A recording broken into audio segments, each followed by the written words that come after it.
En la famosa obra de Juan Bunyan, titulado El progreso del peregrino, se ilustra la vida del creyente a través del peregrinaje de un personaje llamado Cristiano, que sale de la ciudad de la destrucción y se dirige hacia su destino, hacia la Canaán celestial. En una parte de su viaje, Cristiano y otro peregrino llamado Esperanza caen en manos del gigante Desesperación y de su esposa Desconfianza, quienes los encierran en el castillo de la duda. Después de golpearlos severamente, dice Bunyan, y de echarlos en un calabozo inmundo, Desesperación y Desconfianza tratan de convencer a los peregrinos de que se quiten la vida, porque ya no había esperanza para ellos.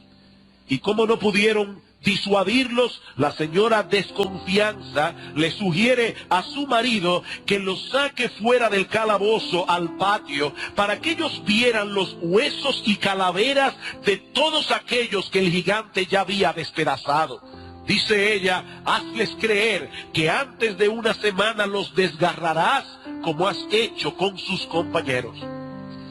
Mis hermanos, eso es lo que ocurre muchas veces cuando el creyente se desvía momentáneamente de su camino y cae en un período de decadencia espiritual.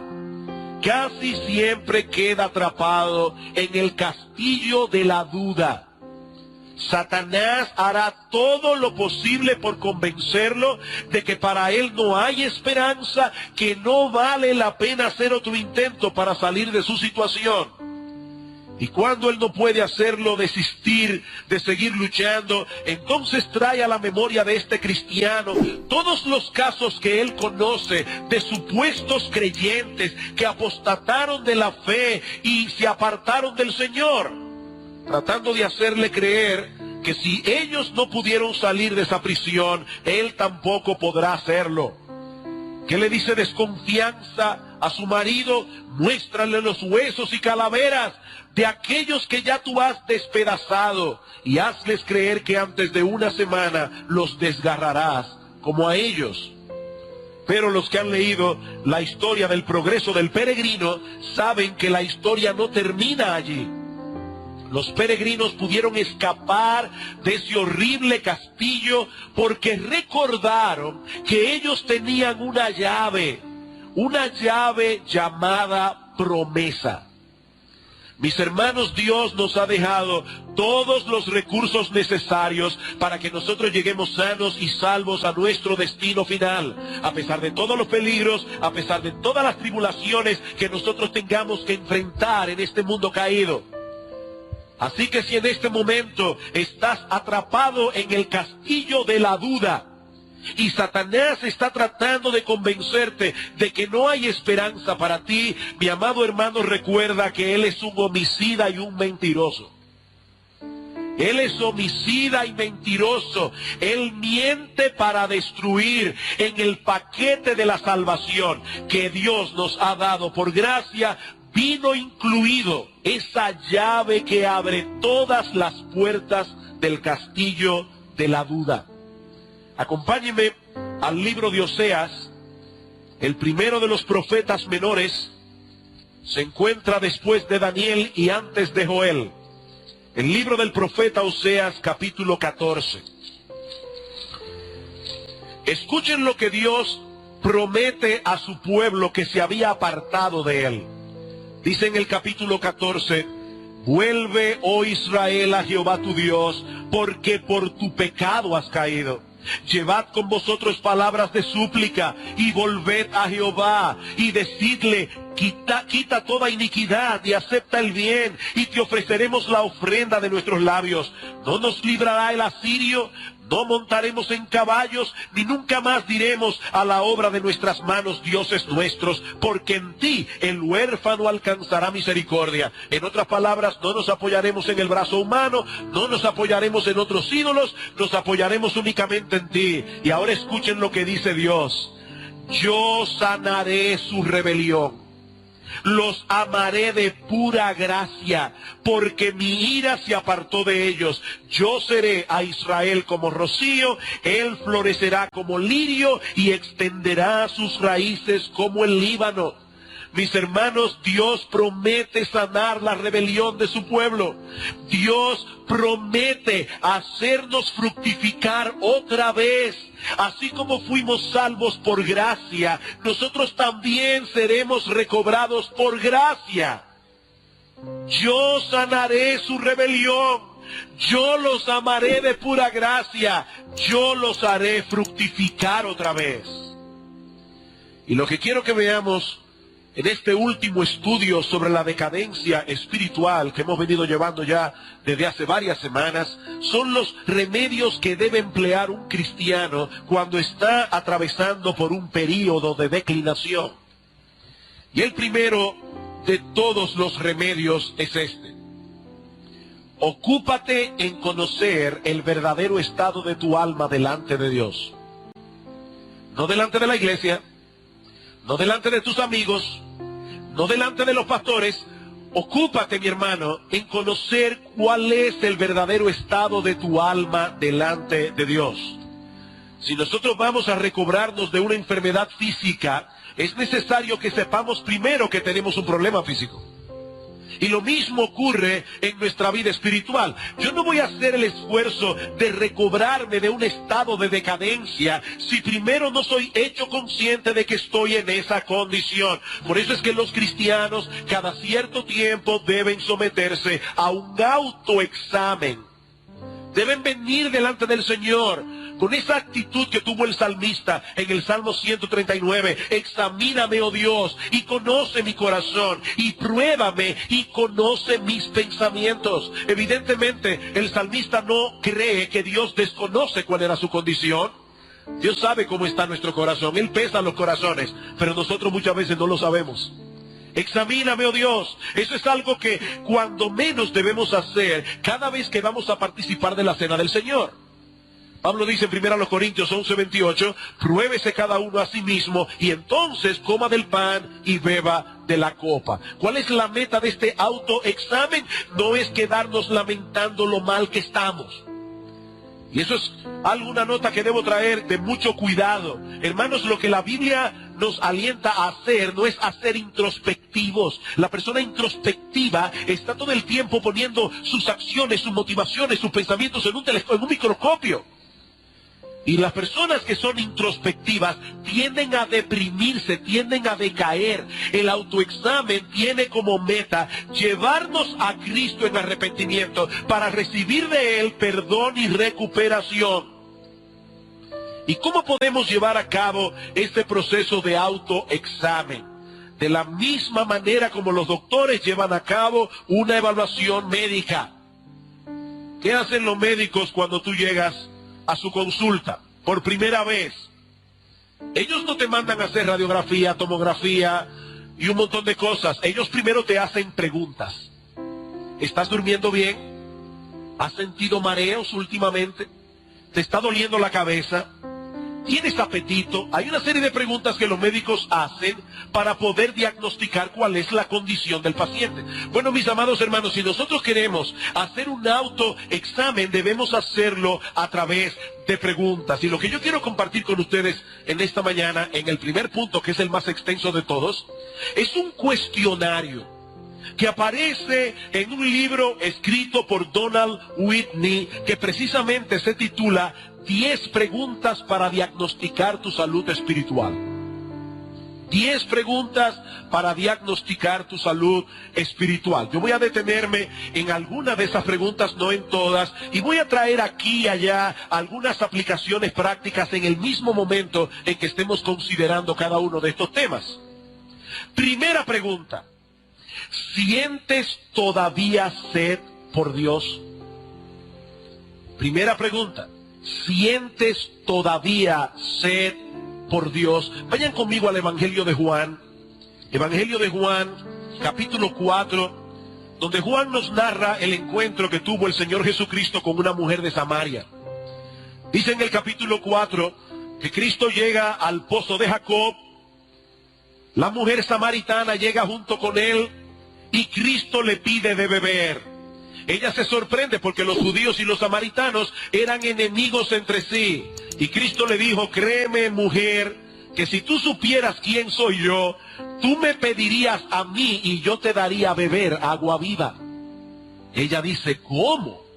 Pero yo no veo qué cántaro tienes tú para sacar el agua, pero si eso es así, dame de esa agua. Dice el Señor en el versículo 13, respondiendo Jesús le dijo, cualquiera que bebiere de esta agua volverá a tener sed, mas el que bebiere del agua que yo le daré no tendrá sed jamás, sino que el agua que yo le daré será en él una fuente de agua que salte para vida eterna. Es importante notar en este pasaje que Cristo no promete a la mujer samaritana destruirle la sed.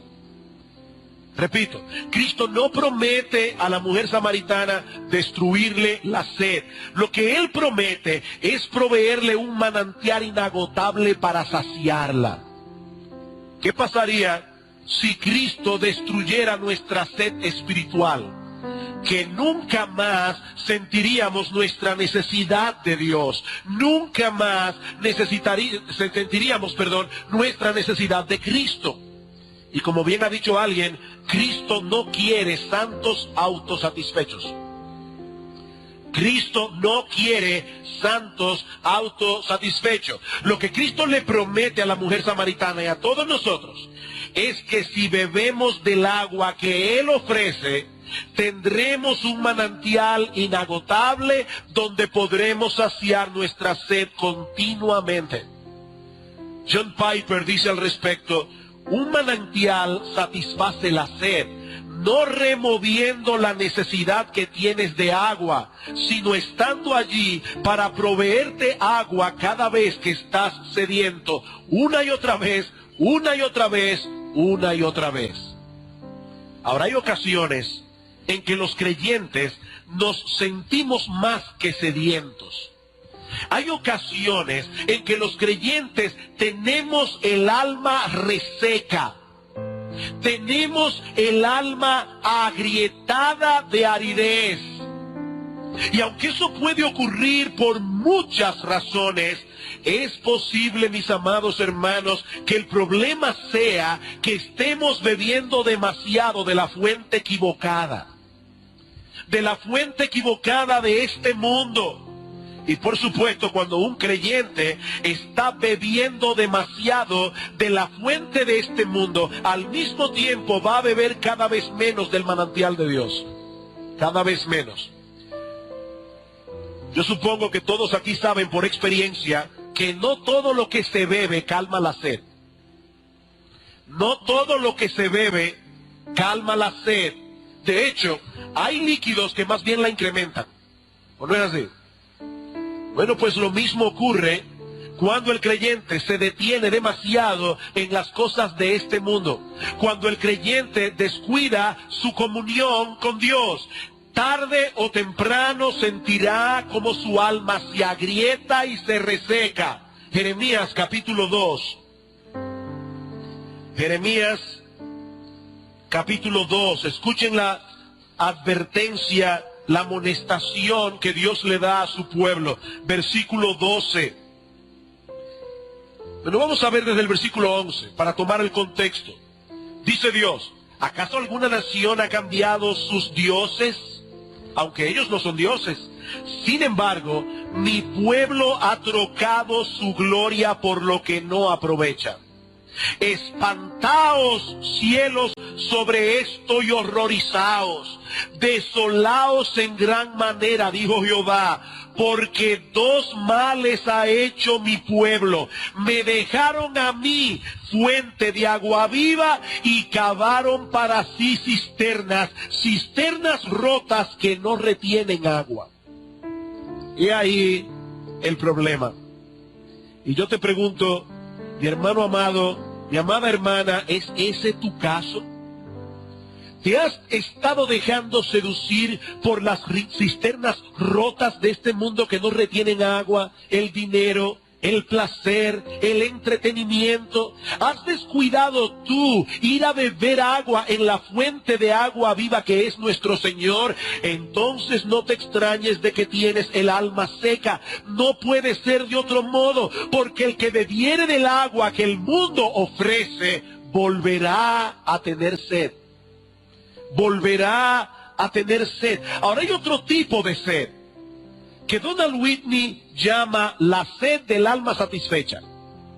La sed del alma satisfecha. Yo sé que eso puede sonar paradójico de primera impresión, pero lo cierto es, mis amados hermanos, que el alma satisfecha en Dios siente continuamente sed de Dios.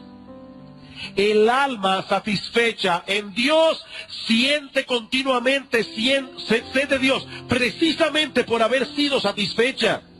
Dice el salmista en el Salmo 34:8, gustad y ved que es bueno Jehová, dichoso el hombre que confía en él. Aquel que ha gustado y experimentado la bondad de Dios en su vida, quiere más, quiere más. Eso fue lo que ocurrió en la vida del apóstol Pablo, Filipenses capítulo 3. Filipenses capítulo 3.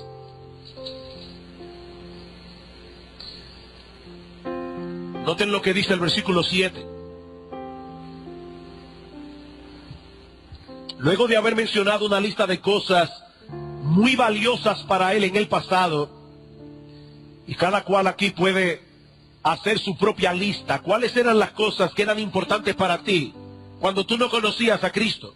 Dice Pablo, pero cuantas cosas eran para mí ganancia, las he estimado como pérdida por amor a Cristo. Y ciertamente aún estimo todas las cosas como pérdida por la excelencia del conocimiento de Cristo Jesús mi Señor, por amor del cual lo he perdido todo y lo tengo por basura para ganar a Cristo. Todo eso que Pablo atesoraba en el pasado, todo aquello que lo hacía levantarse cada mañana con ánimo para vivir, porque esa era su motivación. Ahora de repente Pablo, que ha conocido a Cristo, dice, cuando yo comparo todas esas cosas que antes satisfacían mi vida y las comparo con el conocimiento de Cristo Jesús, esto viene a ser basura.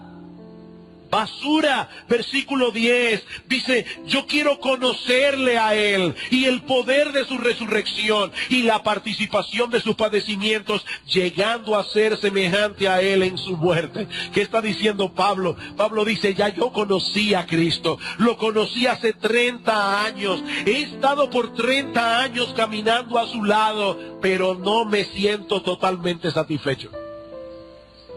No me siento totalmente satisfecho. Yo quiero más de Cristo. Yo quiero más de Cristo. Esa es la sed del alma satisfecha. Mi amado hermano, ¿cómo está tu sed de Dios en este momento?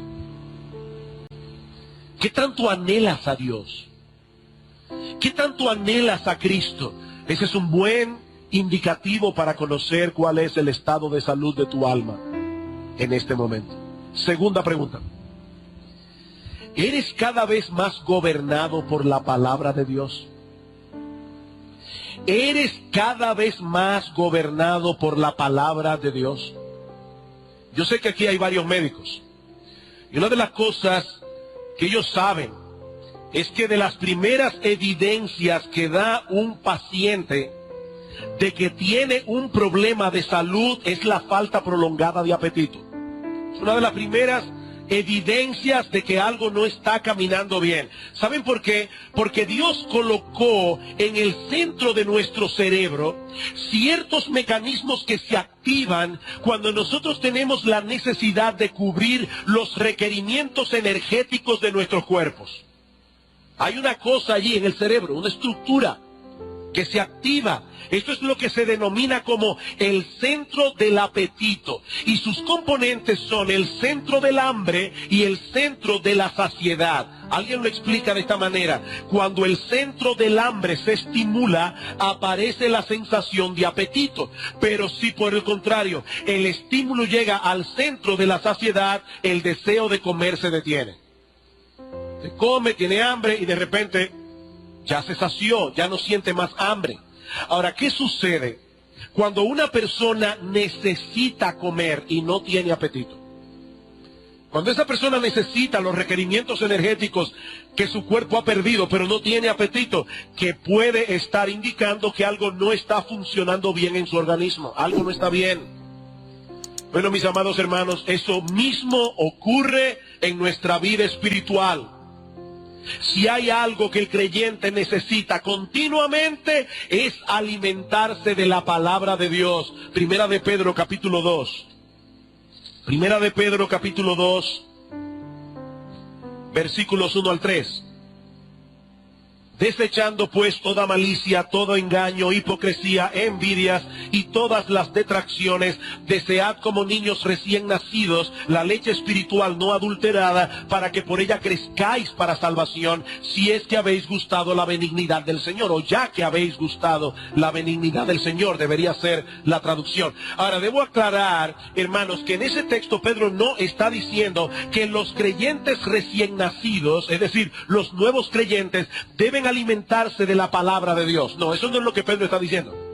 Lo que Pedro está diciendo es que los creyentes, no importa cuánto tiempo tengan en el Evangelio, siempre deben desear esa leche espiritual, como el niño recién nacido necesita la leche materna. Eso es lo que Pedro está diciendo aquí. Como dice un comentarista, los bebés recién nacidos actúan como si toda su vida dependiera de su próximo alimento. Por eso gritan. Ellos necesitan comer, ellos necesitan la leche materna. Ahora, noten también que ese deseo del que Pedro está hablando aquí no tiene como meta simplemente que conozcamos el contenido de las Escrituras. La razón por la que debemos alimentarnos de la palabra de Dios es que crezcamos en salvación. Y es obvio que ese crecimiento se evidenciará en una vida transformada que será cada vez más semejante a nuestro Señor Jesucristo. Por eso la pregunta de este cuestionario no es si estás leyendo la Biblia regularmente.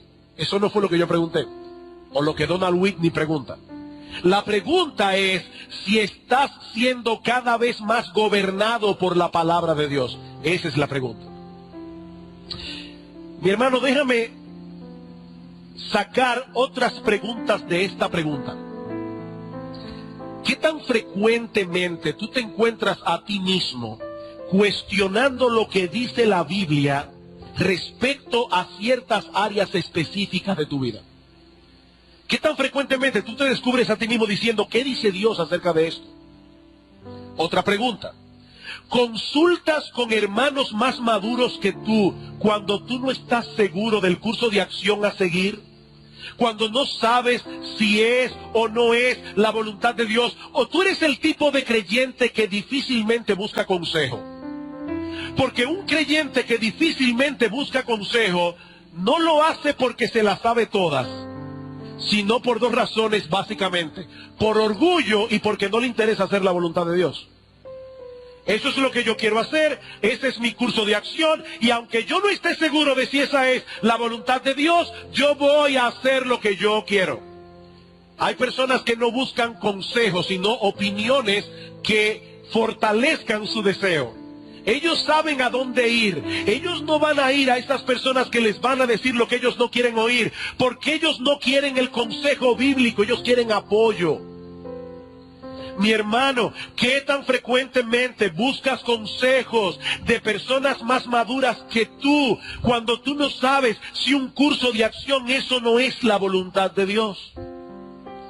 ¿Qué tanto procuras conocer esa voluntad de Dios revelada en su palabra para obedecerla? Otra pregunta: ¿cuándo fue la última vez que luego de haber estado en la iglesia y haber escuchado la predicación de la palabra de Dios, has cambiado aspectos concretos de tu vida?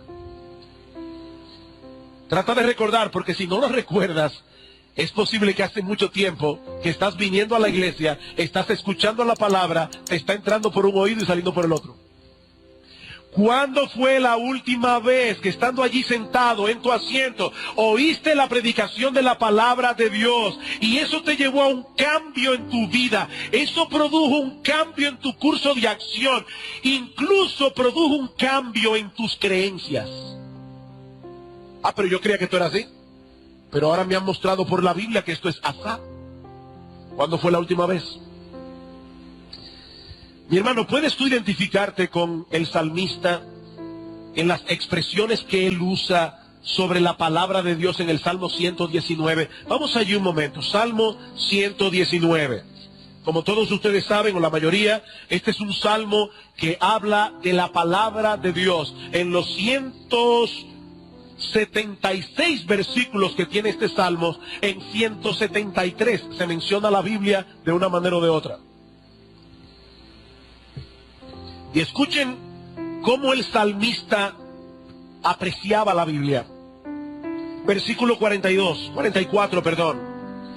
Guardaré tu ley siempre, para siempre y eternamente, y andaré en libertad porque busqué tus mandamientos.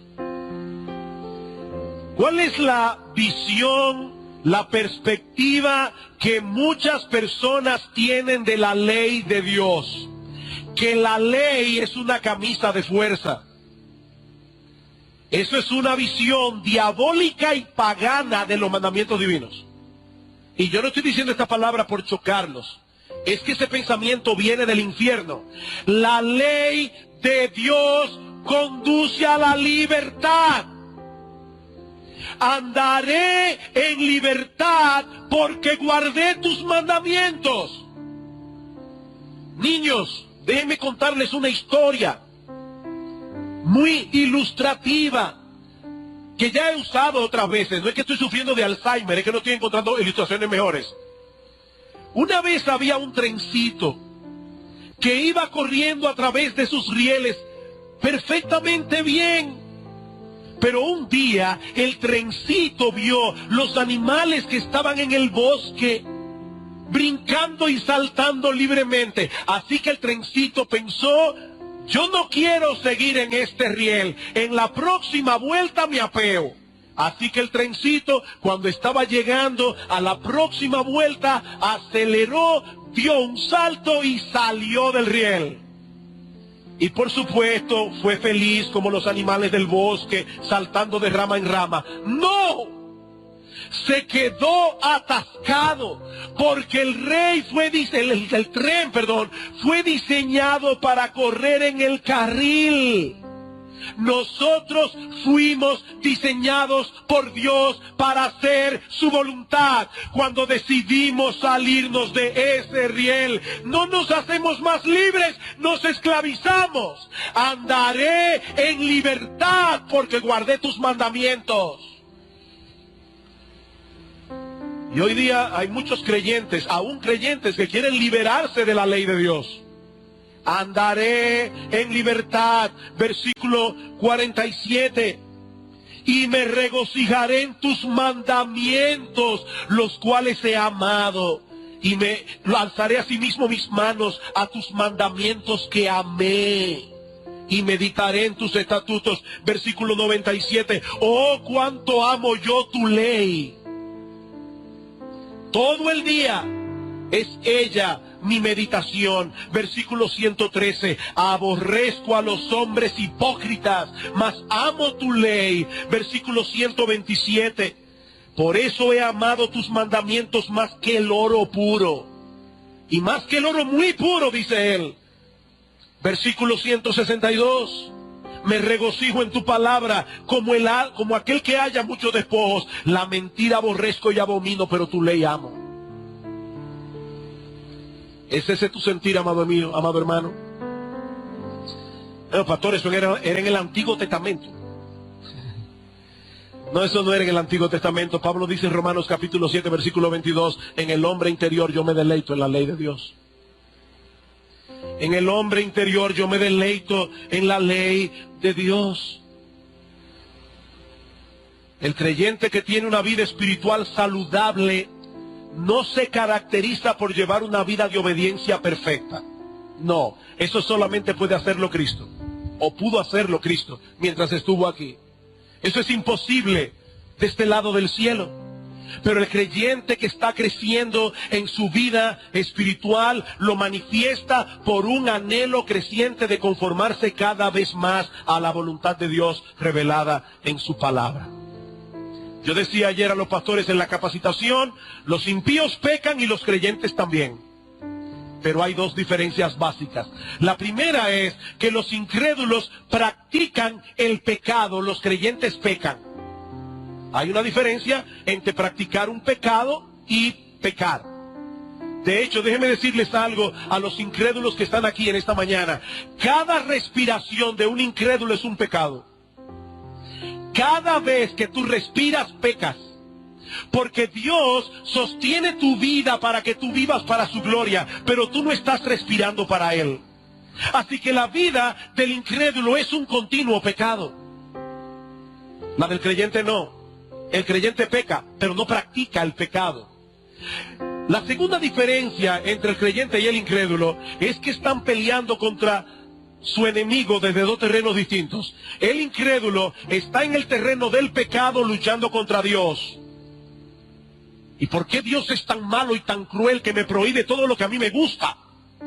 Ese es el pensamiento del impío. El creyente está en el terreno de Dios luchando contra el pecado. Y aun cuando peca, se avergüenza de haber hecho lo malo. Es una diferencia total. El creyente que está bien espiritualmente desea conformar su vida cada vez más a la voluntad revelada de Dios. Hablando en un sentido práctico, dice Donald Whitney, te das cuenta de que la palabra de Dios está teniendo una influencia creciente sobre ti cuando puedes señalar un creciente número de creencias y acciones que han sido cambiadas en tu vida debido a la obra de textos específicos de la Biblia. Tú puedes señalar acciones, creencias que la palabra de Dios transformó en tu vida. ¿Qué hacer si tú descubres que tu deseo por la Biblia ha menguado? Y con esa falta de apetito por la Biblia, también ha menguado la influencia de la Biblia sobre ti. Te voy a dar un consejo extraño. Un consejo que parece un círculo vicioso. ¿Quieres volver a tener apetito por la Biblia? Date un banquete regular de Biblia. ¿Quieres tener otra vez apetito por la Biblia? Date un banquete regular de Biblia. Dice Donald Whitney, nada puede hacerte más hambriento por la Biblia que la Biblia misma. ¿Por qué algunas personas se aburren leyendo la Biblia si la Biblia es un libro fascinante? Porque la están leyendo superficialmente o no la están leyendo. Miren, cuando uno va a las Escrituras, y otra vez, este es un ejemplo que yo he puesto otras veces, es como un niño o un joven que tú lo llevas por primera vez a la playa. Yo nací en San Juan de la Maguana. Como ustedes saben, en San Juan no hay playa. Y es una sensación extraordinaria cuando uno ve el mar por primera vez. Pero resulta que a este individuo lo llevan a la playa, ve el mar por primera vez y él está maravillado. Pero ya la 25ª vez que visita el mismo lugar, dice, bueno, pero ya yo lo vi. Ya yo lo vi. Entonces la persona le dice, espérate, es que tú has visto solamente la superficie. Ponte ahora esta escafandra y métete abajo del agua. La persona se mete abajo del agua y descubre un mundo que él no había visto. Y dice, wow, pero esto es fascinante. Después que ya tuviste la playa por abajo, ahora el tipo te dice, espérate, no. Ahora ponte un tanque de oxígeno. Yo te voy a llevar 1 kilómetro más adentro, para que tú veas maravillas de verdad. Hermanos, en la misma medida en que nosotros nos sumergimos en las aguas de la Biblia, cada vez más, cada uno conforme a la capacidad que Dios le dio, uno va viendo las conexiones de las Escrituras y uno va sorprendiéndose de la Biblia, porque la Biblia es un libro fantástico. ¿Quieres volver a tener apetito por la Biblia? Come Biblia. Come Biblia. El apetito te volverá. Tercera pregunta. ¿Estás creciendo en tu amor por los demás? ¿Estás creciendo en tu amor por los demás? Decía Martín Lutero, mientras más ama a una persona, más se acerca a la imagen de Dios. Mientras más ama una persona, más se acerca a la imagen de Dios. Eso es exactamente lo que dice el apóstol Juan en su primera carta. Amémonos unos a otros porque el amor es de Dios. Todo aquel que ama es nacido de Dios y conoce a Dios porque Dios es amor. El que no ama no ha conocido a Dios. El amor. El amor. ¿De dónde aprendió el apóstol Juan que el amor era tan importante? Lo aprendió de su Señor, de Jesucristo. Juan capítulo 13. Juan capítulo 13. Versículo 34. Un mandamiento nuevo os doy, que os améis unos a otros, como yo os he amado, que también os améis unos a otros. En esto conocerán todos que sois mis discípulos, si tuviereis amor los unos por los otros. Juan 15:12. Este es mi mandamiento, que os améis unos a otros como yo os he amado. Versículo 17. Esto os mando, que os améis unos a otros. Que os améis unos a otros. Y vamos a través del Nuevo Testamento y vamos viendo esas exhortaciones una y otra vez, amaos unos a otros con amor fraternal, Romanos 12:10, no debáis a nadie nada, sino el amaros unos a otros, Romanos 13:8, todas vuestras cosas sean hechas con amor, 1 Corintios 16:14, porque toda la ley en una sola palabra se cumple, amarás a tu prójimo como a ti mismo, Gálatas 5:14, y andad en amor, como también Cristo nos amó y se entregó por nosotros, Efesios 5:2. Y así pudiera seguir texto tras texto tras textos. La salud espiritual de un creyente se manifiesta a través de una medida creciente de amor hacia otro o hacia otros. Y nosotros pudiéramos estar creciendo en otras áreas, en el conocimiento, en la fe, hasta en el altruismo. Pablo dice, si no tienes amor, de nada te sirve. Si tuvieres toda la fe de tal manera que pudieres pedir a un monte que se desarraigue y se mueva para otro lado y no tienes amor, de nada sirve. Si tuvieres toda la ciencia, todo el conocimiento, eres un genio y no tienes amor, de nada te sirve. Si entregares todos tus bienes a los pobres y hasta tu cuerpo para ser quemado y no tienes amor, de nada te sirve. El amor, mis hermanos, el amor es central en la vida cristiana. ¿Saben lo que ocurre cuando un creyente está decayendo espiritualmente? Deja de amar. ¿Y saben lo que ocurre cuando un creyente deja de amar? Deja de parecerse a Jesucristo. Deja de parecerse a Jesucristo. Y comienza a cultivar hierbas malas en su jardín. El amor es sufrido. Es decir, el amor tiene aguante. Una persona que no ama no aguanta mucho. El amor es benigno. No solamente aguanta insultos, injurias, sino que le hace bien al que le hace mal. Es benigno. El amor no es celoso. El amor no tiene envidia. El amor no es rencoroso. Pero una persona que no ama es envidiosa, es egoísta, es egocéntrica, es celosa. Es terrible la falta de amor. Hace que no nos parezcamos a Cristo. Queridos hermanos, todos nosotros debemos cultivar en nuestras vidas la gracia del amor. Sea que estemos en decadencia o no, todos tenemos que cultivar esa gracia. ¿Y cómo podemos hacer eso? Donald Whitney nos da algunas sugerencias. En primer lugar, medita en el hecho de que el amor es la marca distintiva más importante del cristiano. Hay muchas marcas distintivas en el cristianismo, pero el amor es la más importante. Dice Maurice Roberts, la gracia suprema del cristiano es el amor. El amor es la joya suprema entre las gracias de la vida cristiana. Y ahora escuchen, dice él, nosotros lo sabemos, pero continuamente lo olvidamos. Nosotros lo sabemos, pero continuamente lo olvidamos. Medita en eso, mi hermano, continuamente. Exponte a todos esos textos del Nuevo Testamento que hablan de la necesidad de amarnos unos a otros. Medita en eso. Y pídele a Dios en oración que eso impacte tu corazón. Segundo, deja que tu corazón se inflame con el fuego del amor de Dios. Tú quieres amar. Recuerda constantemente cuánto Dios te ha amado a ti. Recuerda constantemente cuánto Dios te ha amado a ti. ¿Qué dice Juan? En esto consiste el amor, no en que nosotros hayamos amado a Dios, sino en que Él nos amó a nosotros y envió a su Hijo en propiciación por nuestros pecados. Amados, si Dios nos ha amado así, debemos también nosotros amarnos unos a otros. Medita en el amor de Dios. Tercero, deleítate en imitar a Dios amando como Él ama.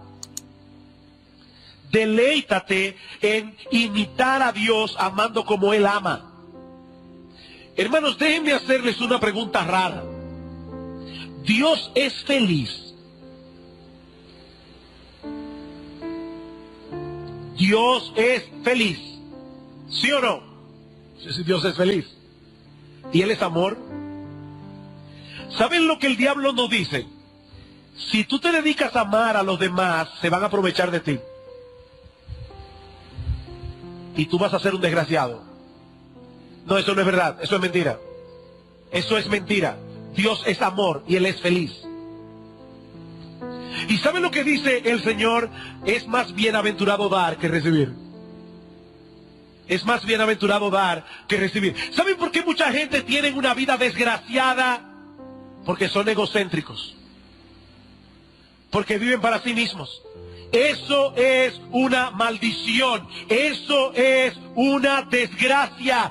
Mi amado hermano, mi amada hermana, deleítate imitando a Dios. ¿Qué dice Efesios 5:1? Y sed imitadores de Dios como hijos amados y andad en amor. Sed imitadores. Y la palabra ahí griega es mímica. Hagan mímica de Dios, imitándolo en su amor. Cuarto, identifica aquellas relaciones donde tienes más necesidad de crecer en amor. ¿Es en el seno de tu familia? ¿Es entre tus hermanos en la iglesia? ¿Es entre tus amigos? ¿Es en el trabajo? ¿Es en la universidad? ¿Es en la escuela? ¿Dónde es? Y por último, toma, y esta es la parte más dura, toma la iniciativa de mostrar amor, especialmente amando a aquellas personas de las que tienes poca o ninguna expectación de que te amarán a cambio. Toma la iniciativa de mostrar amor, especialmente hacia aquellas personas de las que tienes poca o ninguna expectación de que te amarán a cambio. Porque así es que ama a Dios. Dios nos amó cuando nosotros lo odiábamos y envió a su Hijo a morir por nosotros. Cuarta pregunta. ¿Estás más sensible que antes a la presencia de Dios? ¿Estás más sensible que antes a la presencia de Dios? Ahora, esta es una pregunta que debe ser cuidadosamente clarificada para no dar lugar a malos entendidos. Porque algunos pueden tener algunas ideas un tanto místicas de lo que significa experimentar la presencia de Dios. Lo primero que debemos aclarar es que Dios está presente en todo lugar, independientemente de que nosotros estemos conscientes o no de su presencia. ¿A dónde me iré de tu espíritu? ¿A dónde huiré de tu presencia? Pregunta el salmista. Y la respuesta es, a ningún lado. Donde quiera que me vayas, allí estás tú. No importa si yo estoy consciente o no de eso. Dios está en todo lugar, Él es omnipresente. Por otra parte, es importante señalar que aunque Dios está en todo lugar, nosotros no podemos discernir, no podemos percibir su presencia a menos que Él se revele. Porque Dios es espíritu. ¿Y cómo se revela Dios?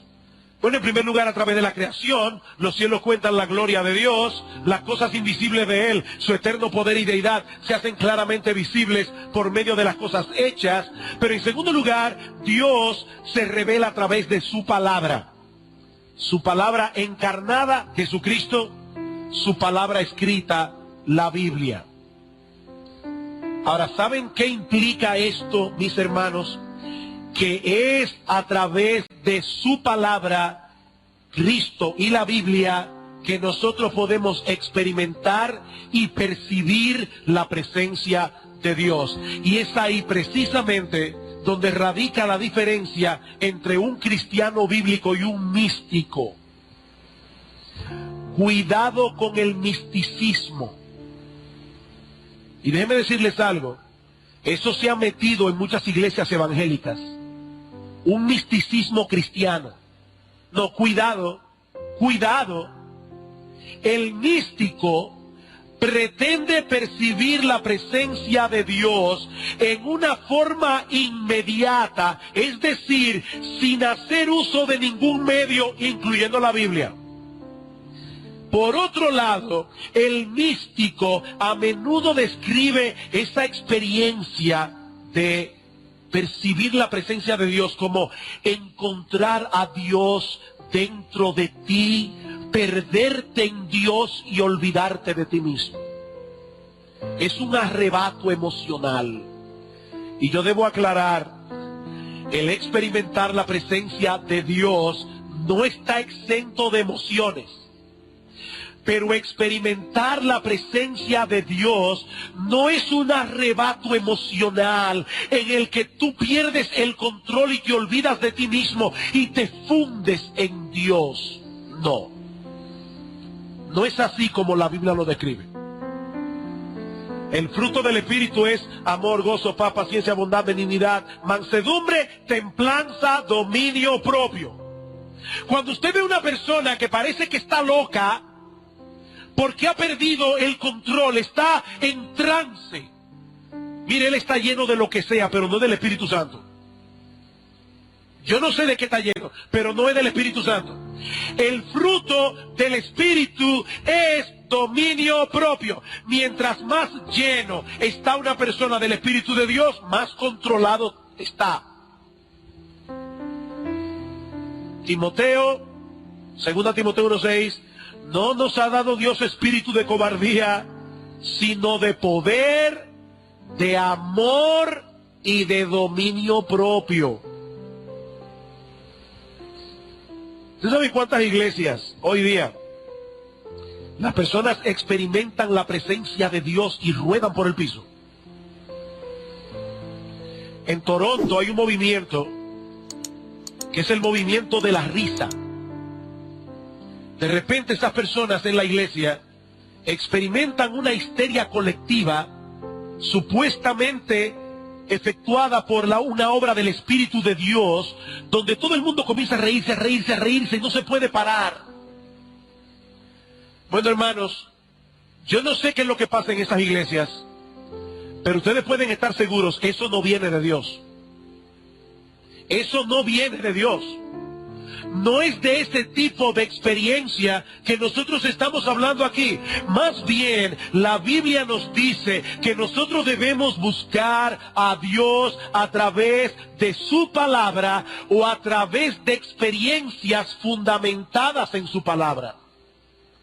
Por ejemplo, dice Donald Whitney, mientras más leo y medito en la escritura o la escucho mientras es predicada, yo puedo esperar tener la conciencia de que es la voz de Dios que yo estoy escuchando.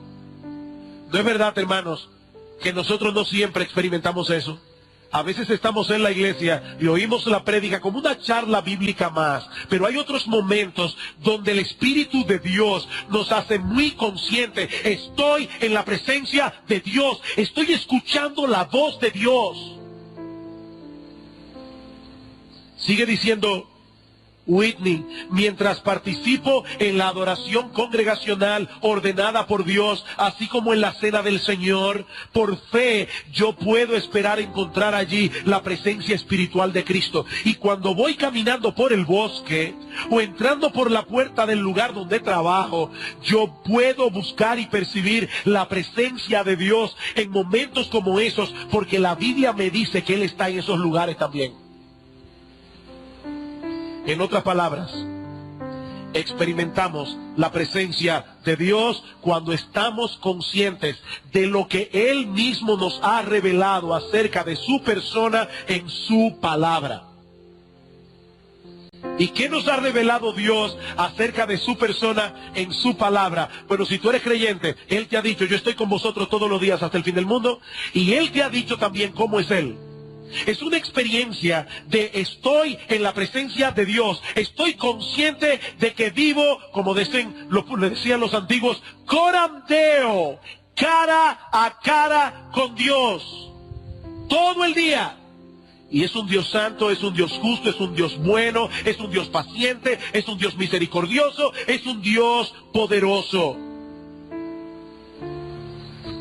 Como dice Whitney, es vivir con la conciencia de que Él conoce mis pensamientos, mis motivaciones, mis temores, mis aspiraciones, mis emociones, mis ansiedades, mi condición física y mental.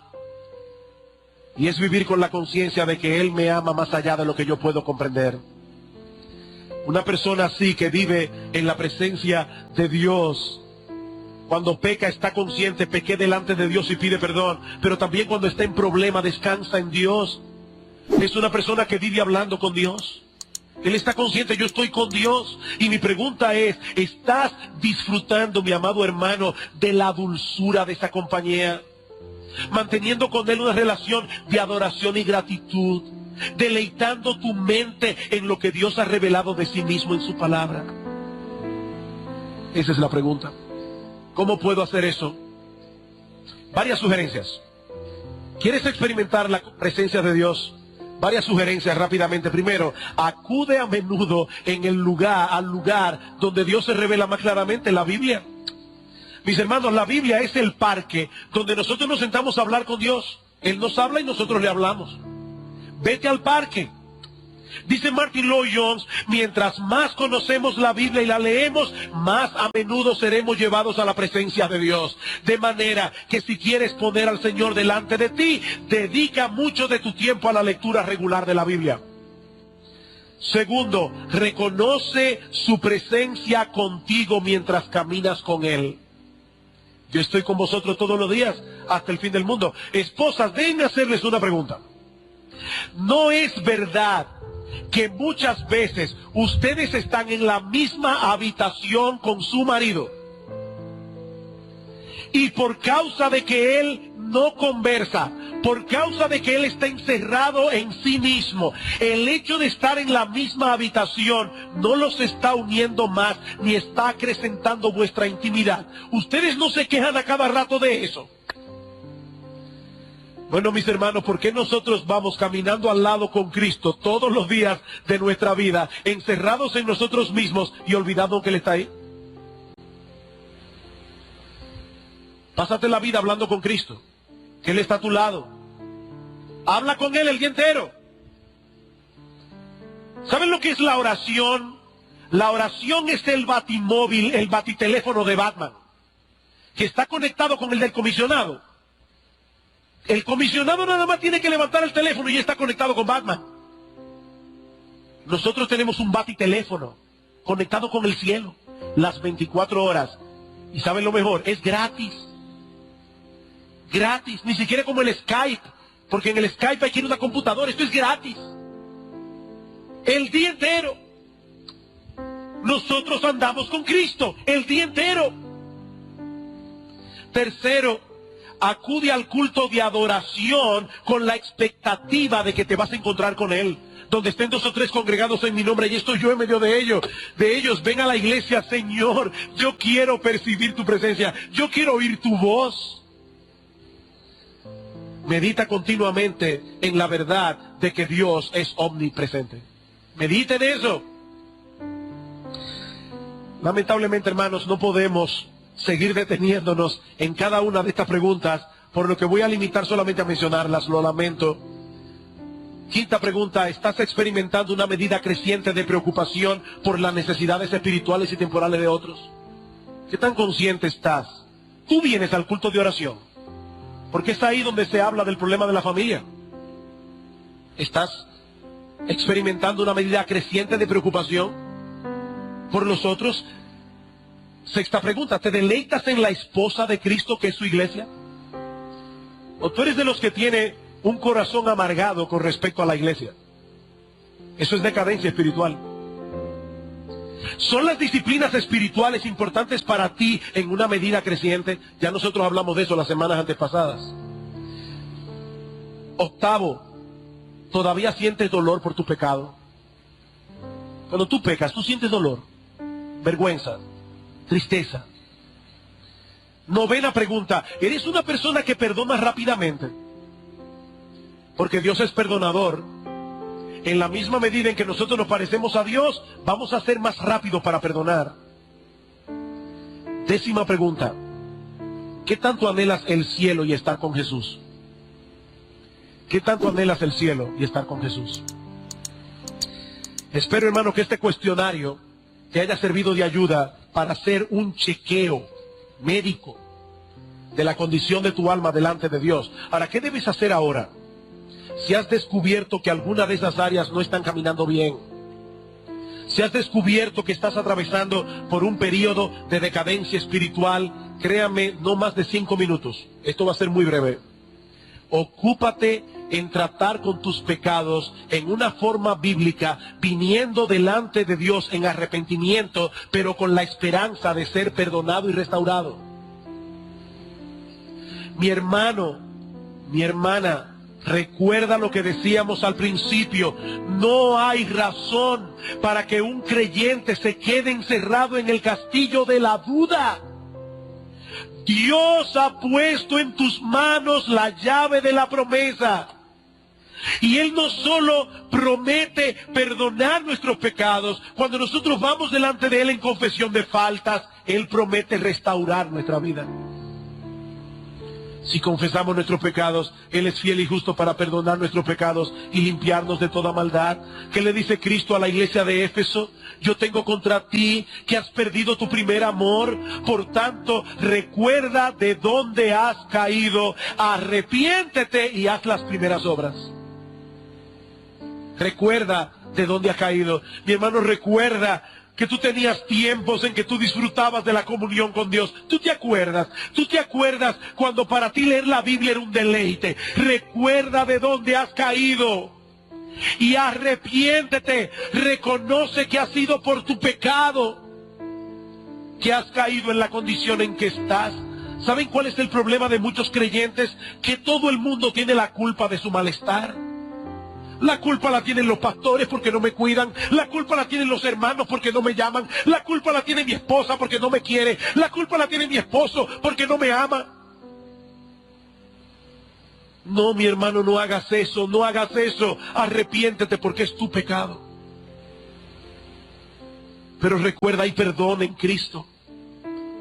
Y haz las primeras obras. Vuelve de nuevo hacer todo lo que tú hacías en tu vida cristiana y que tal vez todavía haces por inercia, pero vuelve a hacerlo como al principio, con la conciencia de: yo quiero agradar a Dios con esto, yo quiero tener comunión con mi Señor al leer la Biblia. No es un ritual. Ay, pastor, mi problema es peor. Estoy en tal condición que ya yo no sé si soy creyente o incrédulo. Tengo una buena noticia, buenísima noticia. Yo no sé si tú eres un creyente que está en una decadencia espiritual o si tú eres un incrédulo que por un tiempo creíste que eras creyente, pero te voy a decir algo, el remedio es el mismo. Ve a Cristo en arrepentimiento y fe. Después averiguamos qué es lo que tú eras. Pero por ahora, vete a Cristo en arrepentimiento y fe. Él dice, las puertas están abiertas. Yo no voy a rechazar a nadie que venga a mí clamando por misericordia. Mi hermano, no te quedes medio viviendo tu vida cristiana. Cristo vino a darnos vida y vida en abundancia. No le creas al diablo, hay esperanza para ti. Hay esperanza para ti. Vamos a orar. Padre, queremos darte gracias por habernos permitido exponer esta serie de mensajes. Y es nuestra petición, Señor, que tú la uses poderosamente en el corazón de cada uno de nuestros hermanos.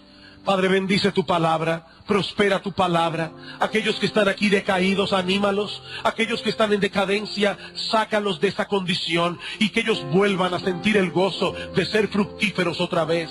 Oh Dios,